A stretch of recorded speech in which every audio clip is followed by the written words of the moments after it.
kembali. Assalamualaikum warahmatullahi wabarakatuh. Hari ini tanggal 26 Oktober 2022 kita berada di KLIA 1. Dan hari ini alhamdulillah pembayaran kompaunnya Ibu Rifa Melati berjalan dengan sangat lancar. Alhamdulillah lancar banget ya Bu ya, mulai dari proses pertama yang sekarang juga semuanya mulus kayak jalan tol.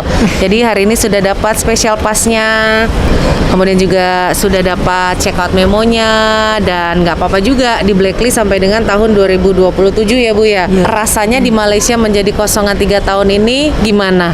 Trauma katanya tadi cerita di mobil. Betul trauma. Traumanya gimana? Dari mulai kita ketipu, dari kita mau cari kerja, kalau kosongan ini bukan senang kan, karena kita akan dicari polis, akan ditangkap atau apa, imigrasi semua kan berurusan. Jadi ini untuk suatu pelajaran lah bagi kita yang ada permit. Kalau bisa masuk ke negara manapun kerja, ada surat-surat resminya kan, ada permit ada. Masuk itu boleh resmi, sampai di sini kerjanya juga harus resmi. Betul.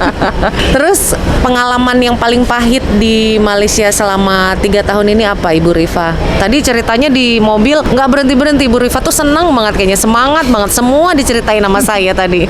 Iya betul. Apa yang paling pahit pengalamannya Bu? Dari yang kena tipu itu kan, kita sampai kita harus cari kerja lain. Kadang ada pekerjaan, kadang nggak ada. Coba cerita dong, waktu kabur dari majikannya itu yang ke KL tanpa tujuan, itu coba ceritakan. Itulah masa itu memang down betul kita, pikiran kalut. Kita nggak tahu mau tujuan kemana. Kenapa akhirnya memutuskan berani untuk lari dari rumah majikan itu? Kalau nggak berani kita macam itu, kita akan di situ aja dalam posisi yang macam mana lah. Kita kan udah semuanya udah memang jalannya udah dibuatnya macam itu, ditipu kan. Harus keluar lah, memang harus cari pekerjaan. Ya mungkin jalanilah ke depannya nanti kayak mana, ya jalani aja lah dulu. Cuma rasa takut tetap ada ya. Tetap kita Jadi kosongan. Bu Rifa itu ditipu sama seseorang yang mengaku akan memberikan pekerjaan, memberikan gaji yang besar, dan juga akan dibuatkan permit. Tapi kenyataannya semua itu hanya kepalsuan. Jadi ya kemungkinan Ibu Rifa ini adalah korban dari perdagangan orang, di mana ada orang-orang dari Indonesia dibawa ke Malaysia untuk dipekerjakan, dan kemudian dia mengambil komisi nih karena sudah membawa Ibu Rifa ini masuk ke Malaysia. Sampai di sini Ibu Rifa tidak mendapatkan gaji yang sesuai, tidak mendapatkan permit, dan majikannya juga bilang tak adalah tipu, saya tak pernah bilang kalau gajinya sebesar itu gitu ya. Kemudian pekerjaannya juga tidak sesuai gitu ya, gajinya kecil, terus nangis terus ya dulu waktu sampai Malaysia. Malaysia Nangis nggak berhenti ya. Ibu sudah punya anak Bu? Macam mana? Sudah punya anak? Anak udah umur 19 tahun yang besar. 19 tahun yang besar. Anaknya berapa? 2 lelaki, 14 tahun yang nomor 2. Udah tahu anak-anaknya kalau ibunya mau pulang? Udah nanti di bandara mau jemput juga? Kuala Namu dia akan tunggu saya. Wah, senangnya. Di Medannya di mana nih? Udah besar-besar udah bujang-bujang. Oh, Deli Serdang. Hikmahnya. Karena setiap kejadian kan ada hikmahnya. Pelajarannya ini jadi pengalaman saya, jangan mudah percaya dengan orang. Itu mungkin dia. Karena tadi ekonomi kita macam mana terpaksa ya Bu ya, tergiur dengan orang cerita macam ini gini, akhirnya kita lupa kalau orang kadang menjanjikan walaupun kawan sendiri, dia bisa jual kita kayak macam di Malaysia ini kan banyak macam itu, dan saya sendiri jadi korbannya. Betul. Jadi udah jadi pengalaman yang berharga lah. Cukup hati-hati bagi yang belum tahu kan, istilahnya saya yang dulu mungkin tak pandai kan langsung percaya. Inilah sebagai konten ini untuk ingat mereka juga kan. Betul. Jangan seperti saya.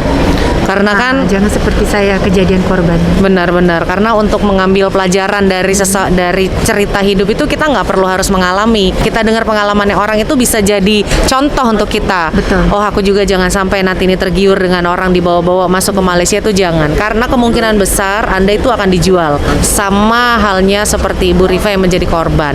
Sekarang lupakan itu semua Ibu. Ya, kita betul. sekarang hari ini akan pulang pulang ke Alhamdulillah. Medan, Sumatera Utara. Pesawatnya jam 2 siang menggunakan Batik Air. Sekarang kita langsung check-in. Yeay. Boleh pesan saya? Apa ya? Silakan. Pesan bagi yang kosongan, kalau boleh balik dengan aman. Jangan dengan tekong yang Thailand saya dengar itu semua tipu. Oh, pernah dengar juga? Pernah. Mau dibawa ke Thailand? Ada saya nawarkan Thailand saya tanah. Tapi saya masih baru-baru itu. Kabar dari yang mau ke Thailand ini masih baru lagi, orang mau dimasukkan melalui Thailand, mau pulangkan orang. Itu caranya gimana? Kata dia dari sini nanti dibawa ke Thailand, Naik? disimpan dulu sekejap. Katanya. Simpan di mah baju Tak tahu. kali disimpan. Saya tak tahu lah. Lepas Terus? itu nanti baru ke Sarawak katanya. Hah? Sarawak ibu tahu nggak di mana itu? Itu Kalimantan kan? Iya. Terbang ke sana katanya. Tapi apa boleh keluar? Tak tahu lah. Ya nggak bisa dong, kita sebagai orang Indonesia untuk menyeberang ke Sabah Sarawak kita harus pakai paspor. Pemikiran kita logika aja lah. Kita pelajarin. Udah kita mudah kosongan orang tipu-tipu dengar orang kan. Jangan sampai ditipu kedua Ah, kali ya. Karena mungkin tekong kan istilahnya dia sudah tak ada jalan. Bikin cerita lagi baru akan boleh dari Thailand. Kita nggak tahu lah. Supaya orang tertarik, tergiur. Itu juga saya juga agak-agak Ah. gimana ya caranya. Apalagi ini baru loh. Saya baru dengar juga ada yang Dari tawarkan. sini dibawa ke Sarawak, dari Sarawak ke Thailand, dari Thailand baru ke Medan. Enggak, dari sini dibawa ke Thailand. Mm-mm. Dari Thailand kata terbang ke Sarawak. Lah Saya kenapa dengar. nggak langsung ke Medan? Kenapa harus ke Sarawak ya? Itulah. Kenapa jadi bolak-balik keluar Karena masuk Sarawak itu perbatasan mungkin antara Malaysia dan Indonesia. Kalimantan? Mungkin Terus bisa- kenapa nggak dari sini aja langsung ke Sarawak? mungkin Kenapa harus ke disimpan Thailand dulu? atau macam mana ada? Ah, Saya nggak tak masuk tahu lah. akal ya, nggak masuk akal Ya, udah. memang. Saya rasa pun takut saya takut. Mm-mm. Berapa Bu katanya bayarannya itu? Kalau bayaran saya tak tahu. Nggak tanya, nggak sempet tanya. Sempat tanya. Sebab dia Oh. cuma masih tawarkan, saya langsung saya ada logika. Enggak. Itu sebelum jumpa Mbak Ika ya. Heeh. Enggak. Untungnya Ibu nggak termakan bujuk rayunya karena pulang saya udah tipe ke masuk Malaysia, Thailand. orang-orang banyak macam kan cari. Ha-ha. Itu aja lah. Untunglah Ibu nggak terbujuk lagi dan jadi korban lagi ya. Itu korban pergi mau pulang pun kena korban lagi, jangan. Ya Allah, tapi Cukup itulah perginya. kisah hidup ya Bu ya. Kisah hidup Ya, jadi cukup. pelajaran hidup yang nggak akan Berharga lah. dilupakan ya. Mahal ini harganya, membuang-buang waktu selama 3 tahun. Bukannya pulang juga membawa uang, bukannya pulang juga membawa banyak gaji. Enggak, pulang bawa banyak kisah sedih, kisah duka. Tapi yang penting pulang dalam keadaan sehat. Ya, alhamdulillah. Banyak yang pulang ke Indonesia dalam keadaan sakit, berangkatnya sehat, pulangnya sakit. Tapi Betul, Bu Rifa betul. kan pulang masih bisa senyum, Iya, betul. bisa bawa koper-koper, bisa ketemu anak-anaknya dalam keadaan sehat, Iya. dan punya cerita-cerita ini yang bisa dibagikan untuk anak cucu nantinya supaya tidak juga menjadi korban dan mangsa dari human trafficking. betul. Oke, sekarang kita cekin ya Bu ya. Iya, oke. Keluarga suami sudah nggak ada ya? Sudah bercerai. Sudah bercerai. Udah mau 6 tahun. Oh sudah 6 tahun. Dan suaminya nggak, mantan suaminya kan nggak ada. Ya walaupun sudah kawin, tapi dia nggak ada tanggung jawab ke anak-anak.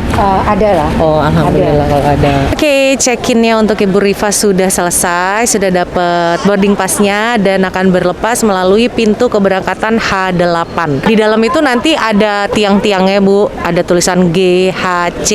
Kalau nggak tahu banyak petugas bandara di dalam bertebaran, bisa tanya. Dan alhamdulillah hari ini bagasinya pas 20 kilo, jadi nggak perlu beli bagasi tambahan. Karena apa? Karena ini kita carikan tambahan ini nih.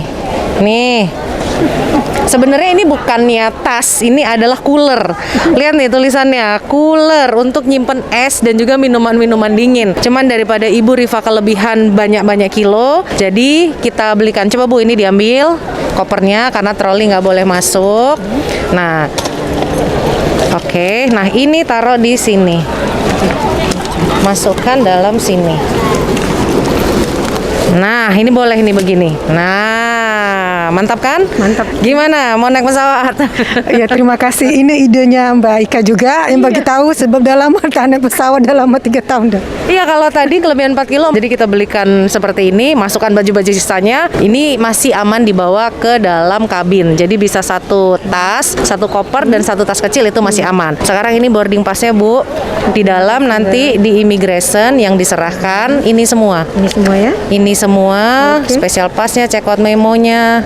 Nah, boarding passnya ini Oke, nah mantap. Sekarang kita akan langsung masuk ke pintu perlepasan internasional antar bangsa. Sini, kita ke sini. Di sini masuk nggak boleh pakai troli yang besar itu, tapi dalam ada troli yang kecil, bisa pakai itu. Nggak apa-apa, sebentar aja daripada bayar, ya kan? Ide yang jitu Mbak Ika. Itu ditimbang di rumah 4 kilo lebihnya ya. Iya. Ayo kita ke sini.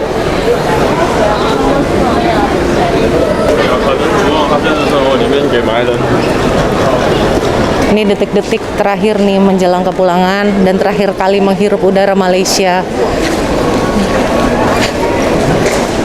Pasti seneng banget. Oke Bu Rifah, sama mohon maaf lahir batin kalau ada salah-salah ya. Saya juga ya, mau maaf.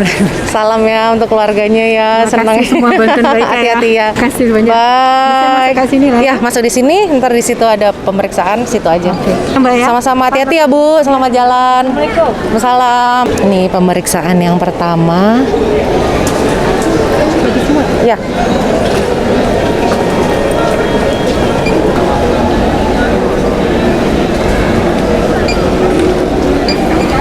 Ini karena bawa banyak barang, jadi Bu Rifah naik lift. Tapi mungkin karena nggak biasa naik lift, jadi gimana mencet-mencetnya Mbak? Ayo bisa Bu, semangat Bu, mau pulang ini Bu. Dah.